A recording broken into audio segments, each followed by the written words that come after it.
कोल्हापूर शहरात पाणी नियोजनासाठी गेल्या काही महिन्यांपासून एक दिवसाआड पाणी पुरवठा केला जातोय। यातही शहरातील अनेक भागांना 4 ते 5 दिवस पाणी मिळणार, त्यामुळे नागरिक त्रस्त असताना दुसरीकडे महापालिकेकडून पाणीपट्टीच्या दरात वाढ करण्यात येणार आहे। त्यामुळे ठाकरे गटाने बुधवारी महापालिकेच्या दारात आंदोलन केलं। त्याच वेळेला महापालिकेची सर्वसाधारण सभाही सर्व नगरसेवकांच्या उपस्थितीत सुरू होती। तर महापालिकेच्या दारात ठाकरे गटाने जोरदार घोषणाबाजी करत परिसर दणाणून सोडला।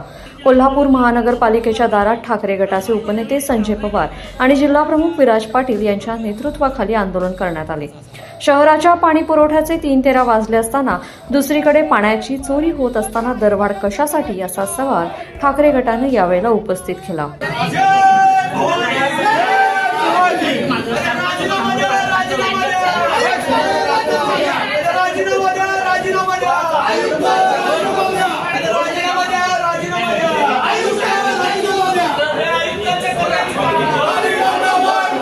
खरं तर पाणी हे आमच्या हक्काचं आहे, नाही कुणाच्या बापाचं, या आमच्या घोषणा आहेत। शिवसेना उद्धव बाळासाहेब ठाकरे पक्षाच्या वतीने आज आम्ही ते तीव्र आंदोलन केलं की ती प्रशासनाला जाग आली पाहिजे।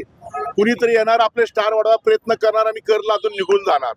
पहिल्यांदा आम्हाला मुबलक स्वच्छ पाणी द्या लोकांना। पावसाळ्यात सुद्धा पाणी मिळत नाही। पाणी दरवाढ कशाही करताय? पाणी चोरी इथे होते, पाण्या लिकेज किती आहे हे जर पर्सेंटेज काढलं तर 30% पाण्याचं फक्त आम्हाला चार्जिंग होतं आणि बिल भरणाऱ्या लोकांच्या माथी परत तुम्ही कर लावणार असाल तो आम्हाला मान्य नाही आहे। म्हणून शिवसेनेची अशी मागणी आहे, जी आता दरवाढ केली ती ताबडतोब रद्द करा आणि पब्लिक समोर तुम्ही या। सभागृहाने सुद्धा विचार केला पाहिजे, आम्ही तुम्हाला निवडून दिले ते प्रशासनाचं ऐकण्यासाठी नाही तर जनतेचं ऐकण्यासाठी, जनते हितासाठी तुम्हाला निवडून दिलं आहे, प्रशासनासाठी तुम्हाला निवडून दिलेलं नाही आहे। त्यामुळं पाणी दरवाढ जी केलेली अन्याय दरवाढ ती रद्द झालीच पाहिजे अशी आज आमची मागणी आहे। ठराव मंजूर झाला तर नागरिकांना असं आम्ही आवाहन करणार आहे की तुम्ही हे पाणी दरवाढ देऊ नका। चोरी किती होती मीटरमध्ये ते कोण बघतंय का? पाण्या लिकेज किती आहे ते प्रशासन बघतंय काय? काही कोण बघत नाही आहे। जुन्या लाईन मधनं जवळजवळ 40 ते 45% लिकेज आहे। मग ते लाईट बिल किती येतं, पाणी किती मिळतं ह्याचा हिशोब केला तर पब्लिकला आम्हाला साधारण 30 ते 35% पाणी स्वच्छ मिळतं। त्यातनं लिकेज, त्यातनं चोऱ्या हे पहिलं बंद करा ना। कुठलं सुटलं लोकांच्या खिशावर कात्री कशाला मारताय तुम्ही?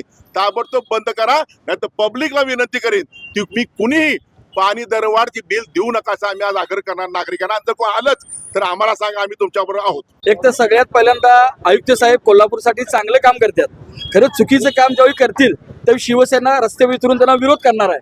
आज जर आपण बघितलं तर 70% पाणी हे गळतीच्या माध्यमातून गटारीतून वाहून जाते। 30% चोऱ्या माऱ्या चालू आहेत आणि वापर फक्त 40% होतोय। आणि ती 40% जनता प्रामाणिकपणे जी बिल भरते त्यांच्यावर अन्याय का? तर हा अन्याय आम्ही खपवून घेणार नाही। आयुक्तांना आमचं म्हणणं आहे की तुम्ही दरवाढ तात्काळ मागे घ्या, असा कुठलाही ठराव महासभेच्या समोर आणू नका, नाहीतर शिवसेना जनतेला घेऊन रस्ते उतरण्यास स्वस्त बसणार। निर्लज्ज अधिकाऱ्यांचं करायचं का? यानंतर घोषणाबाजी करतच ठाकरे गटाने आपला मोर्चा थेट महापालिकेच्या इमारतीत सभागृहाकडे वळवला। महापालिकेच्या सभेत पाणी दरवाढीचा मुद्दा येणार असल्याने ठाकरे गटाने आंदोलन करत या दरवाढीला तीव्र विरोध केलाय। तर दुसरीकडे सभागृहात शहरातील विविध विषयांवर खडाजंगी सुरू असतानाच ठाकरे गटाने आक्रमक होऊन घोषणाबाजी देण्यास सुरुवात केली। त्यामुळे सभागृहात आंदोलनकर्ते घुसू नयेत म्हणून दरवाजे बंद करण्यात आले। तर सभागृहाच्या दाराबाहेर आंदोलनकर्ते घोषणाबाजी करत असतानाच बऱ्याच वेळानंतर पोलीस तिथे दाखल झाले। निर्लज्ज अधिकाऱ्यांचं करायचं का?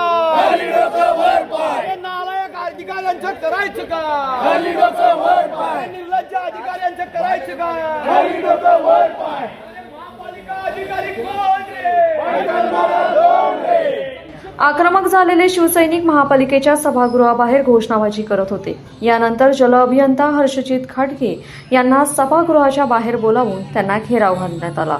तसेच पाणी दरवाढ केली तर शहरात फिरू देणार नाही अशी दमदाटीही शिवसैनिकांनी केली आहे। मात्र बुधवारी सभागृह सुरू असतानाच शिवसैनिक महापालिका इमारतीत घुसल्याने पोलीस यंत्रणेचा काही वेळ गोंधळ उडाल्याचं पाहायला मिळालं। लोकमत.com साठी कोल्हापूरहून मी दुर्वा दळवी। अन्यायी महापालिका प्रशासनाचं करायचं का?